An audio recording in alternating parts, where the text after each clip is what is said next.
akhirnya dok peredaran darah kita menjadi kurang gula, yang terjadi namanya kondisi sugar crash dok. Dan menurut saya dok juga penting adalah saat ini aktivitas fisik dok. Aktivitas fisik. Terutama pada orang-orang yang sebenarnya saat ini lebih seringnya sibuk dok. Karena yang kita tabung di usia muda ini dok, akan kita tuai nanti di usia tua dok. Betul. Oke, halo selamat pagi Sobat Sehat Rumah Sakit Stella Maris. Perkenalkan nama saya Dr. Angelin sebagai host untuk podcast kita pada pagi hari ini.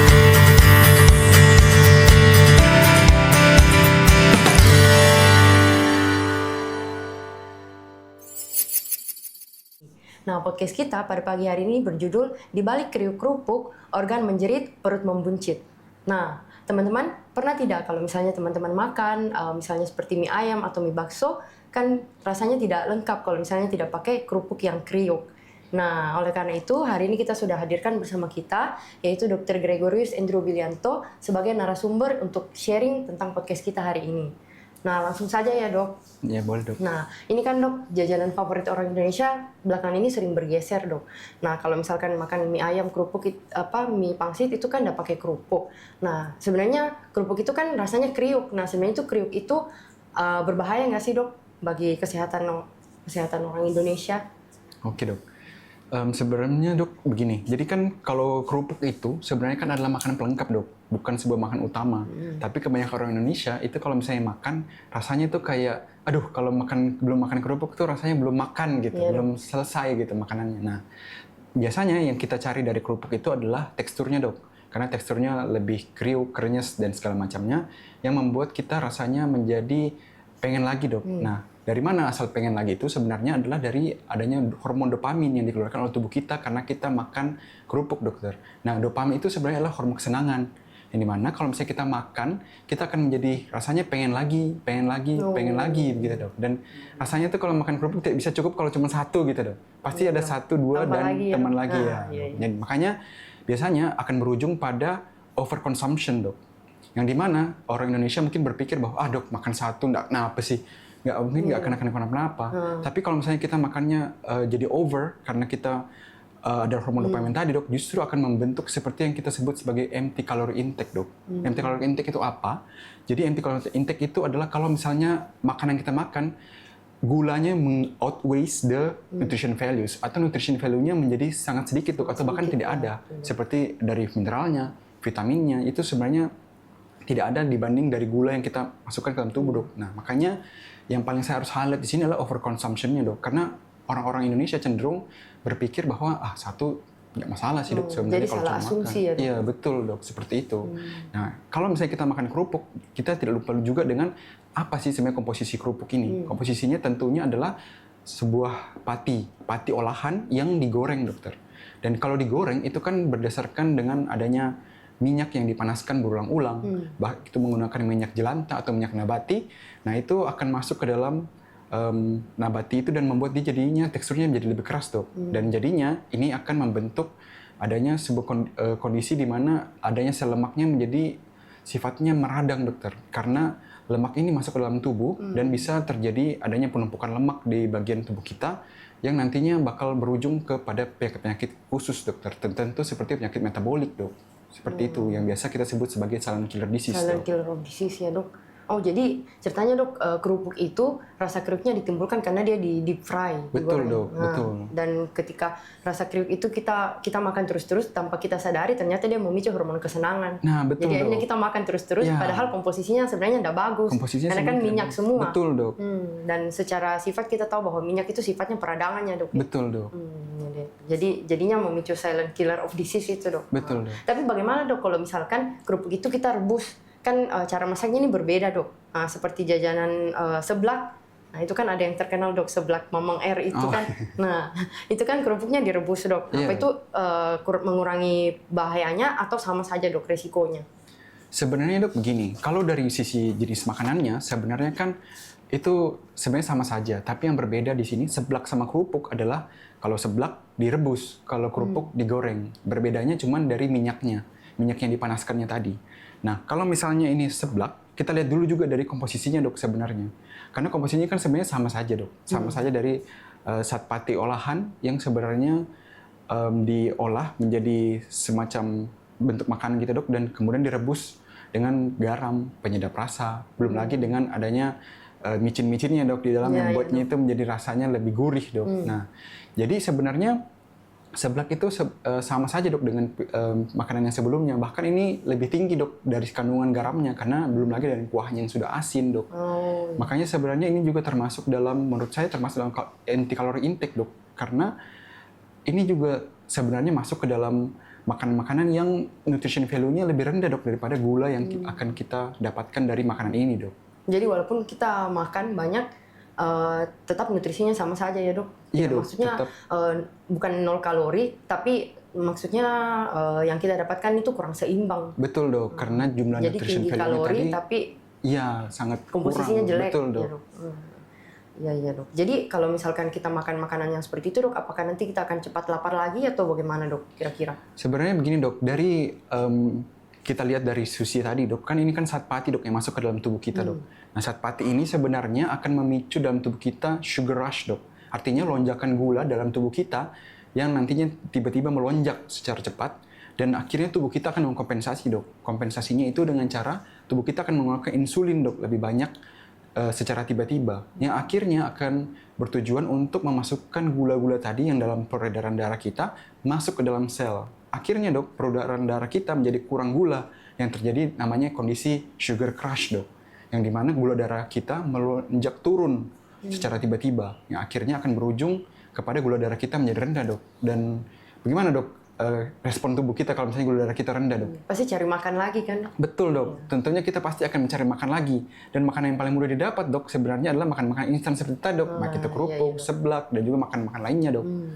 Seperti itu dok. Jadi harus hati-hati ya dok, walaupun cara masaknya itu berbeda, tapi komposisinya itu yang paling penting harus diperhatikan dok. Betul dok, kebanyakan orang berpikir bahwa kayak oh ini mungkin kan cuma sedikit dok, mungkin cuma satu ini, paling jumlahnya juga lebih sedikit daripada makan utamanya. Iya dok. Tapi ternyata biasanya orang kadang tuh menjadi lupa bahwa kayak ini aja makan lebih mudah, lebih gampang, dan juga menimbulkan rasa simulasi kenyang gitu dok. Tapi sebenarnya ini bukan merupakan makanan utama dok, sebenarnya ini cuma makanan pelengkap yang justru malah sebenarnya lebih berbahaya dok kalau misalnya kita konsumsi lebih banyak. Berarti mesti hati-hati ya dok, Betul, jangan dok. dijadikan sebagai makanan utama, tapi jadikan sebagai makanan pendamping. Mungkin tidak dilarang, tapi sebagai makanan pendamping itu Betul boleh. dok. Iya dok. Tadi juga dok, dokter sempat mention soal silent killer of disease. Nah itu boleh dokter jelaskan lebih lanjut kira-kira dok? Oh iya dok. Apakah itu suatu penyakit atau suatu apa gitu dok? Iya dok. Jadi ini sebenarnya silent killer of disease itu sebenarnya dok bukan sebuah penyakit khusus dok, tapi melainkan ini adalah sebuah komponen ataupun bagian dari tanda-tanda dan gejala dari untuk membentuk sebuah penyakit pada nantinya dok. Seperti misalnya seperti tadi kita sudah jelaskan bahwa adanya gula yang masuk ke dalam tubuh, adanya sel lemak, itu dok akan membentuk peradangan kronis dok. Nah peradangan kronis ini juga dok akan membentuk adanya deposisi dari lemak dokter, bisa berasal dari pembuluh darah, bisa berasal dari permukaan organ dok, yang nantinya akan merusak organ-organ sekitarnya. Nah ini itu yang akan membentuk kalau misalnya adanya penumpukan lemak di pembuluh darah, bisa mengarah ke penyakit jantung dok, bisa mengarah ke bagian penyakit stroke, ataupun bahkan bisa sampai ke resistensi insulin dok, seperti yang akan berujung kepada diabetes mellitus tipe 2 dokter. Makanya ini biasanya kita sebut sebagai killer of disease karena ini tidak terjadi secara sekali, dia akan bertumpuk dulu, lama-lama ditabung, nanti iya dok, nanti pada hari tua baru muncul, tiba-tiba tidak ada hari, tidak ada apa-apa, tiba-tiba kena serangan gitu dok. Berarti ada orang yang awalnya itu kelihatannya sehat-sehat saja, Betul dok. Nah, tapi tiba-tiba besoknya bisa chaos atau tiba-tiba apa kan, langsung serangan, itu yang disebut sebagai silent killer of betul disease ya dok, dok. itu dok. Jadi kalau misalkan kita usia muda juga harus menabung ya dok, Betul, menabung dok. untuk hari tuanya, jadi menabung kesehatan bukan hanya menabung di bidang ekonomi. Betul ya, dok. Nah iya dok. Nah ini juga dok, kan tadi kan sudah dokter jelaskan bahwa bahayanya itu bisa ke semua organ itu kan dok. Nah, itu yang pernah saya dengar juga dok, kalau misalkan kita konsumsi karbohidrat yang terlalu berlebihan, itu juga hasil akhirnya akan diubah menjadi lemak. Dan tentunya tadi seperti yang dokter jelaskan, lemak itu juga bisa berbahaya bagi semua organ. Nah, itu apa betul dok, bahwa konsumsi karbohidrat yang berlebihan diubah jadi lemak?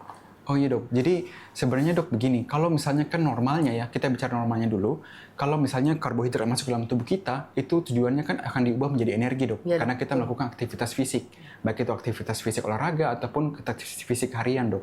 Tapi Kalau di sini, ini berbeda dok kalau zaman sekarang, di mana aktivitas fisik sebenarnya orang-orang sudah menjadi kurang dok. Belum lagi ditambah dengan adanya sedentary lifestyle, yang dimana Kemudahan orang-orang... Gojek, kemudahan Ya, Grab. jadi kita sudah tidak perlu lagi keluar mencari Dok. makan, Betul, tidak betul. perlu lagi, semuanya dimudahkan. Dan ini membuat kita menjadi, dalam tanda kutip, menjadi kurang bergerak dokter. Makanya betul, kita jadinya hidupnya menjadi lebih santai, dan akan berujung kepada obesitas dok. Nah, kenapa bisa menjadi obesitas? Karena gula yang kita masukkan ke dalam tubuh kita sebenarnya jumlahnya sama dok, seperti orang-orang pada zamannya. Tapi bedanya aktivitas fisik kita yang semakin berkurang dok. Jadinya makanya ini akan membentuk adanya deposisi lemak dokter. Dan deposisi lemak ini sebenarnya yang sebenarnya tidak baik dok, karena deposisi lemak ini akan berujung kepada penumpukan lemak di permukaan organ dok. Yang sifatnya ini sebenarnya meradang dok. Yang seperti tadi saya bilang bahwa kalau sifat ini meradang dan dia akan menumpuk di lemak bagian permukaan organ dok. Makanya kita biasanya sebut sebagai lemak visceral dok. Dan lemak visceral ini sebenarnya yang berbahaya karena bisa membuat tubuh kita menjadi gemuk dokter gitu. Jadi mesti hati-hati ya. Jadi walaupun makanannya diperhatikan, aktivitas fisiknya juga harus diperhatikan. Betul, dok. Jadi biar karbohidratnya tidak numpuk menjadi deposisi lemak. Betul, yang dok. nantinya akan memicu sifat peradangan dan merusak organnya dok. Betul dok. Iya dok, belakangan ini juga saya sering perhatikan kalau misalkan di sosial media itu kan kita scroll gitu kan sampai yang bikin nggak bisa tidur ya. Iya dok. Nah itu kan rata-rata dok semuanya muncul bahwa usia-usia muda, usia belia 20-30 tahun itu sudah ada kabar bilang cuci darah. Nah itu kan berarti fungsi ginjalnya sudah rusak ya kan dok. Nah itu apakah ada pengaruhnya secara langsung dengan yang jajanan yang tadi kita bahas dok pertama? Tentunya ada dok, karena kalau misalnya kita dalam usia belia sekarang, kita lihat dulu dari sisi kenapa bisa yang terjadi dok. Kenapa bisa ada banyak sekali usia-usia muda saat ini yang sudah mulai cuci darah dok di awal usia muda. Kenapa? Karena kita lihat dulu dari ginjalnya sendiri. Ginjal sendiri kan sebenarnya tidak semena-mena langsung bisa rusak seperti itu dok. Pastinya ada beberapa faktor-faktor khusus. Tapi kita lihat aja dari usia muda yang gampang kita modifikasi dok. Contohnya adalah dari makanan. Karena dari makanan ini sebenarnya yang paling mudah kita modifikasi apa yang kita makan dan apa yang usia muda saat ini makan dok. Nah kalau misalnya kita lihat saat ini tren usia muda saat ini kan maunya yang instan dok. Iya, maunya mie instan, makanan instan, kopi instan. Gampang didapat ya. Iya dok, yang mudah didapat, gampang mudah dan juga murah dok. Nah betul, dok. jadinya karena terlalu banyak hal-hal instan dok, kebanyakan itu hal instan adalah pasti ultra proses dok. Ultra proses, tinggi gula, tinggi garam, tinggi pengawet, tinggi pewarna. Dan nantinya ini semuanya akan bersifat tidak baik dok ke bagian dalam tubuh kita, terutama ke bagian ginjal. Karena sebenarnya ginjal ini fungsinya adalah untuk membuang sisa metabolisme. Sisa metabolisme yang ada dalam darah kita itu akan dibuang melalui ginjal, difiltrasi ulang, dan kemudian dibuang melalui kencing atau urin dok.